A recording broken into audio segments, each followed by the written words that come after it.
हम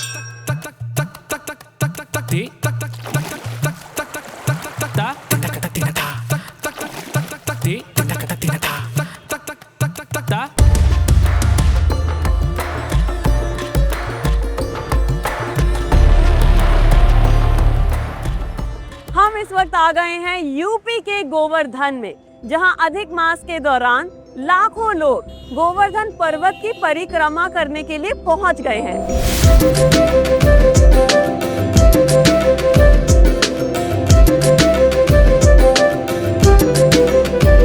अधिक मास में जितना आप करोगे पुण्य, उसका 10 गुना या और भी ज़्यादा फल मिलता है।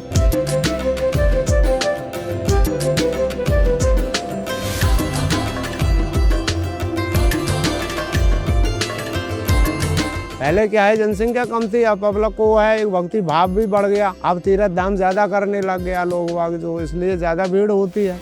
इसलिए हम भी आ गए हैं यहाँ to shoot our new episode of the series Mela roots to roots.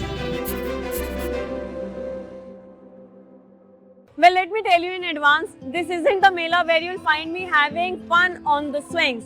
I'm going to miss that, but लेकिन I'm not going to look glum, क्योंकि मेला झूलों से नहीं, लोगों की जमघट से लगता है।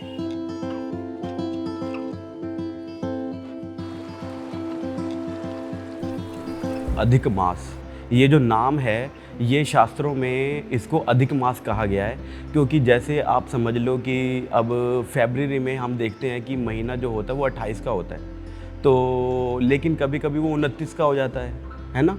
तो जो एक दिन एक्स्ट्रा बढ़ गया या फिर किसी महीने में वो घट गया, तो इन सब का जो पूरा लेखा जोखा होता है उसको कैलकुलेट करके 3 साल बाद, 3 साल और 19 दिन और कुछ घंटे के बाद पुरुषोत्तम मास आता है। पुरुषोत्तम मास यानी अधिक मास, संसारिक लोग इसको मल मास भी बोलते हैं। मल यानी गंदगी, वो ये गंदगी वाला मास समझते हैं, लेकिन हम नहीं समझते। हमारे लिए सबसे बेस्ट है ये।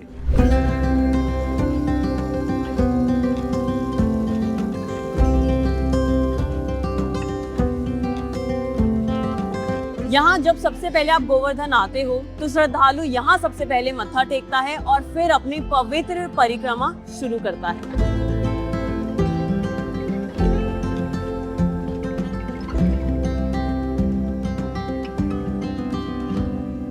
ये 5000 वर्ष पुराना मंदिर है। नंदगांव बरसाने से गोपियां दूध दही माखन का बेचने के लिए मथुरा की कंस की नगरी जाया करती थी, तो भगवान श्री कृष्ण के पर्वत के ऊपर गाय चराया करते थे। आज के समय में जो रोड टैक्स मांगा जाता है, जिसको कहते हैं टोल टैक्स, उस समय पे भगवान श्री कृष्ण गोपियों से दूध दही माखन का टैक्स लिया करते थे। इस वजह से इस घाटी का नाम दान घाटी पड़ा। यहाँ भगवान कृष्ण ने दान लिया था बैठ के, इसलिए इस मंदिर का नाम है दान घाटी। यहाँ साधु संतों की सेवा के लिए दान होता है और गौशाला के लिए दान होता है। यहाँ से जो मोस्टली लोग, जिनको एक लैंडमार्क है, वो यही है दान घाटी। दान घाटी से बड़ी परिक्रमा स्टार्ट होती है, फिर वो पूरा 21 किलोमीटर का ये राउंड है, फिर वहीं पर जाकर ख़त्म हो जाती है। लेकिन जो इसकी मेन स्थलियाँ हैं, वो जो वहाँ पर उनको जाना चाहिए, तो उसमें राधा कुंड, श्याम कुंड, कुसुम सरोवर, नारद कुंड, मानसी गंगा, दान घाटी, यतिपुरा, तो ये स्थान है। यहाँ पर वो परिक्रमा करते करते अंदर जाके दर्शन भी करे। ये नहीं है कि वो चले और एक फिजिकल वर्कआउट की तरह वॉक करके चले।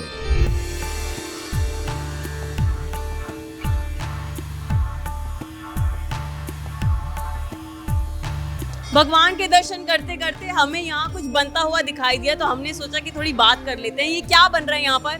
ये भगवान का प्रसाद बनता है।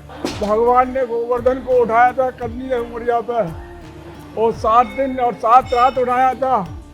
उनको जो है कहा है अन्न जल नहीं लिया उनने, 7 दिन तक अन्न जल नहीं लिया। 7 दिन के 7 रात के 7 दिन के 56 भोग होते हैं। 56 भोग का मिष्ठान भंडार भोग प्रसाद पाया है।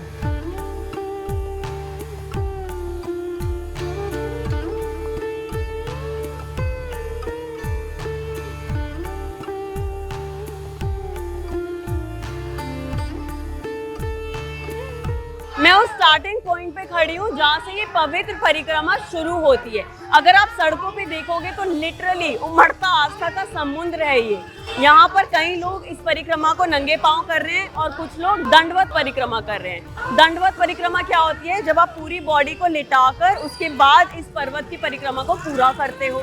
जो लोग पूरा ही ऐसा करने वाले हैं उनको लगेंगे पूरे 7 दिन, क्योंकि ये पर्वत की जो परिक्रमा है वो है 21 किलोमीटर्स की।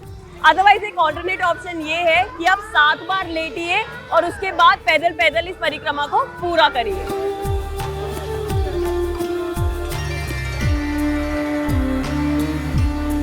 मैं हर मंथ आती हूँ यहाँ पे। अच्छा, तो इस महीने कुछ खास है?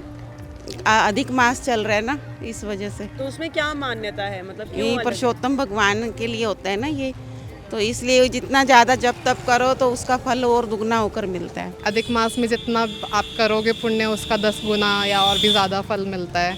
तो नॉर्मली आप करो और अधिक मास में करो तो काफ़ी सारे पुण्य इकट्ठा हो जाते हैं। आनंद ही मिलता है, बाकी तो ऐसा कुछ मांगा भी नहीं है भगवान से, जो दे रखा है सब बहुत है। हमारा देसी नाम है चैत्र, वैशाख, ज्येष्ठ, आषाढ़, श्रावण, भादो। हर महीने का एक अधिष्ठात्री देवता होता है। तो इस महीने का भी जो अब ये 3 साल बाद में एक पुरुषोत्तम मास होता है, इसका भी एक देवता है। तो ये देवता को जो है बाकी देवताओं ने एक तरह से साइड करके रखा कि तुम जो है उतना सम्मान नहीं पाओगे। फिर ये जो हैं भगवान कृष्ण के पास जाते हैं कि मेरा कोई उपाय कीजिए। तो फिर वो बोले कि तुमको मैं अपना नाम दूंगा। तो भगवान, क्योंकि वो सभी पुरुषों में उत्तम हैं, पुरुषोत्तम कहलाते हैं, इसलिए उन्होंने अपने स्वयं का नाम इसको दिया, इसलिए इसका नाम हुआ पुरुषोत्तम मास। वैसे तो जो संसारिक लोग हैं वो इस महीने में विवाह, शादी, गृह प्रवेश और इत्यादि इत्यादि जितनी भी चीज़ें हैं वो नहीं करते। वो समझते हैं कि इसमें उसका जो रिज़ल्ट है वो ज़ीरो आएगा। लेकिन जो भक्त लोग हैं वो इसको एक एडवांटेज के रूप में लेते हैं। तो ये जो महीना है इसमें आप जितना नाम करोगे भगवान का, तीर्थ भ्रमण करोगे, परिक्रमा करेंगे, भगवान के दर्शन करेंगे, साधु संतों का दर्शन करेंगे, उनके उपदेश सुनेंगे, उन सभी चीज़ों का जो फल है वो अन्य महीनों की तुलना में अधिक मिलता है। बिना बंसी वाले के करवाएं तो कुछ होता नहीं, अपने हाथ से तो कर जो अगर वो सहारा देखो तो हम चले जाएंगे हैं, और नहीं देखो तो हम बैठ जाएंगे यही।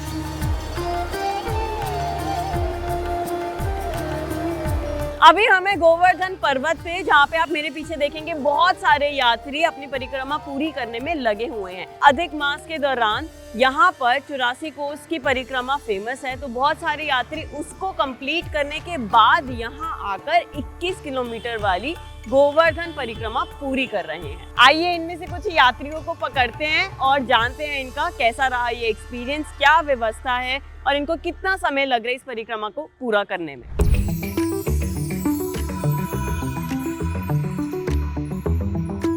व्यवस्था बहुत अच्छी रहती है, हर जगह पे हर चीज़ की व्यवस्था होती है, पानी की भी है, मेडिकल की भी है, खाने पीने की, हर चीज़ की व्यवस्था होती है। पानी और प्रसाद तो बहुत बांटते रहते हैं, प्लस आप खरीद के भी खा सकते हैं। वॉशरूम का कहीं कहीं किसी ने अपना आश्रम वगैरह में अच्छा कर रखा है और गवर्नमेंट ने थोड़े से बनाए हैं, वो थोड़ा मेंटेन नहीं कर रखे हैं, तो वो थोड़ा और बेटर हो सकते हैं। रात को तो बहुत भीड़ थी, हम रात को होटल में भी रुके थे, तो रात को ये लगा लो कि स्टार्टिंग जब परिक्रमा कर रहे थे हम, तो उस टाइम हमको मतलब एंट्री भी नहीं मिली, ऐसे धक्का लग लग के लोग पीछे जा रहे थे, इतनी भीड़ थी। सारी व्यवस्था रही, खाने की, पीने की, सोने की, नहाने की, धोने की, सारी व्यवस्था रही।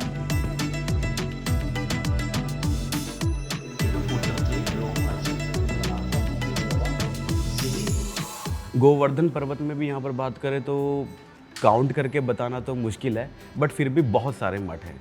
इसमें हमारा मठ भी है, उसको बोलते हैं श्री चैतन्य गौड़िया मठ। और जो आचार्य हैं उन्होंने जो मठ स्टैब्लिश किए उनकी भी ब्रांचेज हैं। भक्तों की भी बहुत सारी कैटेगरीज हैं। कुछ इसको मेले का रूप समझकर यहाँ पर आते हैं, कुछ इसको साक्षात भगवान का रूप ही समझ कर आते हैं। तो हमारा यहाँ पर जो गौड़ीय वैष्णव जो भक्त लोग हैं उनका यहाँ पर आना ये है कि हम गोवर्धन जी को भगवान के सबसे परम सेवक के रूप में यहाँ पर दर्शन करने के लिए आते हैं और यहाँ की परिक्रमा करते हैं। मेला जो है, जब जहाँ पर भी कुछ लोग कुछ क्वांटिटी में इकट्ठे हो गए तो वो तो मेला है। यहाँ पर सारा साल आप कह सकते हैं मेला लगा ही रहता है। आप अगर गुरु पूर्णिमा पे आओगे तो यहाँ पर भी आपको पैर रखने का स्थान नहीं मिलेगा, आपको इससे भी अधिक भीड़ मिलेगी। आपका अगर शरीर अलाउड नहीं करता है, आप कभी चले ही नहीं हैं तो फिर उनके लिए कठिन होता है। तो फिर होता क्या है कि जो ये 21 किलोमीटर की परिक्रमा है, इसको 2 भागों में बांट लिया जाता है। जो बड़ी वाली है वो लगभग 12 से 13 किलोमीटर और जो छोटी है वो 9 से 10 किलोमीटर। तो आप एक दिन बड़ी एक दिन छोटी करके उसको आप कर सकते हो। और भी कोई अगर बहुत ज़्यादा असमर्थ है, किसी को प्रॉब्लम है, जैसे उसको सांस की प्रॉब्लम है और भी किसी भी प्रकार की होती है, तो वो उसको और भी दिन एक्सटेंड करके जहाँ से छोड़ा वहीं से ही आरंभ करके उसको कंप्लीट करे। भाई 21 किलोमीटर की पूरी परिक्रमा करना तो मेरे लिए थोड़ी सी डिफिकल्ट है, बट हम कुछ मेजर पॉइंट्स कवर करेंगे। जैसे अभी मैं जा रही हूँ राधा कुंड की ओर।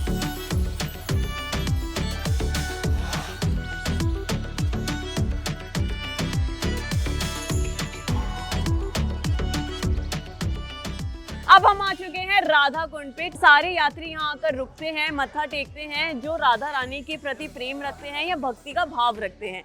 काफी लोग यहाँ पर आकर स्नान भी लेते हैं, जैसे आप मेरे पीछे देख रहे होंगे।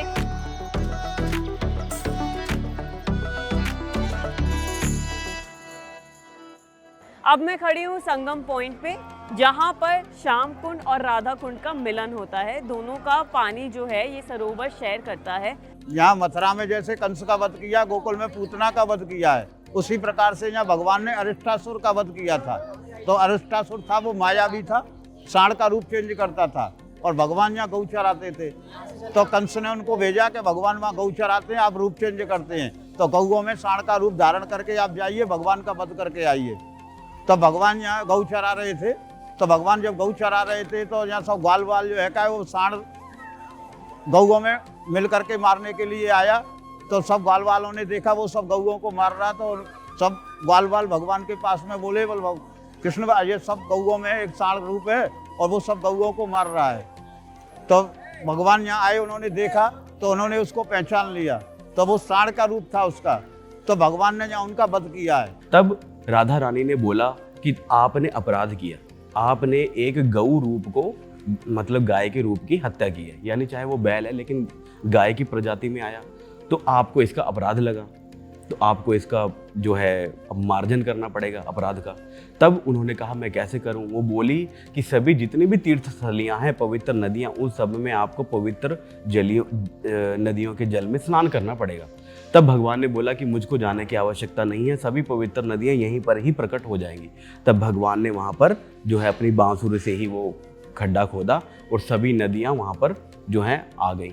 तो भगवान ने वहाँ पर स्नान किया, उसको बोलते श्याम कुंड। तो जब श्याम कुंड बन गया तब भगवान ने वहाँ पर जो है स्नान किया और बोले कि मैं तो जो हूँ अभी अपने सभी अपराधों से मुक्त हो गया। यहाँ जितने भी लोग आते हैं वो ज्यादातर राधा कुंड में स्नान करना चाहते हैं इंस्टेड ऑफ श्याम कुंड। उसकी वजह हमें पता चली, आपको भी सुनाते हैं। राधा रानी बोली आपका तो कृष्ण पापी जल है, आपने गौ हत्या किया है, हम आपके जल में स्नान नहीं करेंगे, हम अपना अलग कुंड बनाएंगे तो अपना जल में स्नान करेंगे। तो राधा जी ने कंगन से कुंड बनाया। तो राधा रानी बोली आपके जल में से हम जल नहीं लेंगे, आपका पापी जल है। तो राधा रानी जमुना जी जाती थी, लाती थी जल और इसमें डालती थी, आने जाने में टाइम लगता, वो सारा जल सूख जाता था। तो भगवान ने दोनों कुंडों का मिलन किया है, तब कृष्ण कुंड में से राधा कुंड में जल आया है, तब राधा रानी ने स्नान किया है।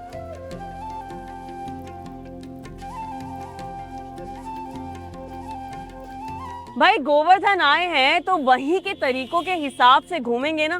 गोवर्धन की अगर गलियां एक्सप्लोर करनी है तो वैसा साधन भी होना चाहिए।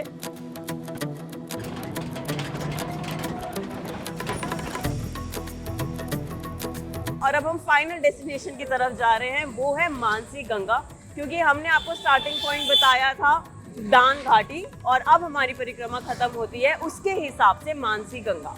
वरना यहाँ पे माना जाता है परिक्रमा आप जिस पॉइंट से शुरू करते हो आपके लिए वही पॉइंट एंड पॉइंट बन जाता है। तो ऐसा नहीं है कि यही स्टार्टिंग पॉइंट है या यही एंड पॉइंट है। आपका एंड पॉइंट और स्टार्टिंग पॉइंट आप अपने हिसाब से चुन सकते हैं।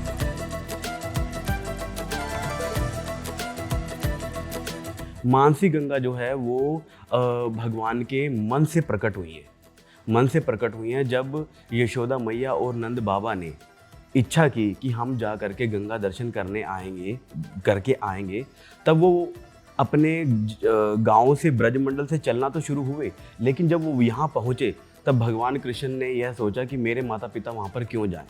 तो जो गंगा जी हैं वो स्वयं ही यहाँ पर आ जाएंगी। तो जैसे ही उन्होंने उनको मन से वो बुलाया तो वो यहाँ पर प्रकट हो गए। दूसरा कारण इसका ये है कि जो गंगा जी हैं वो यमुना जी की बहन है। तो जो यमुना जी हैं वो सब समय आपने देखा कि ब्रजमंडल में यमुना जी ज़्यादा प्रसिद्ध हैं और उनकी सेवाएं भी भगवान की जो वो सीक्रेट सेवाएं हैं उसमें भी उनका बहुत बड़ा योगदान है। तो गंगा जी के मन में भी आया कि जिस प्रकार से मेरी बहन सेवा करती है तो मैं भी वह जो सुयोग है उसको प्राप्त कर सकूं। तब जो है भगवान कृष्ण ने उनकी इच्छा पूर्ण करने के लिए भी उनको यहाँ पर उपस्थित करवाया।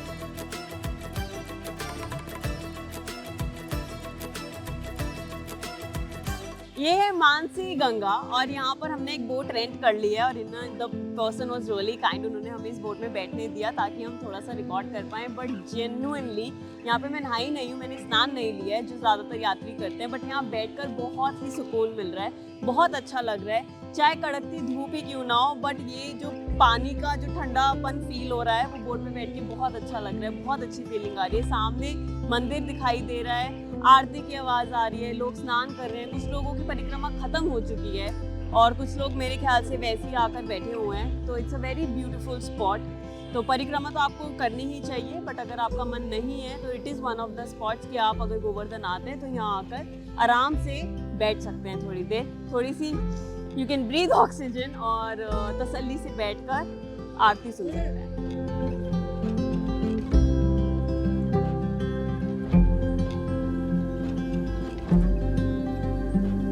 बाकी इस एपिसोड को देखने के लिए thank you very much. You just have to stay tuned to जिंगाबाद ताकि हम ये वाले एपिसोड्स आपके लिए लाते रहें। And keep following Mela roots to roots series.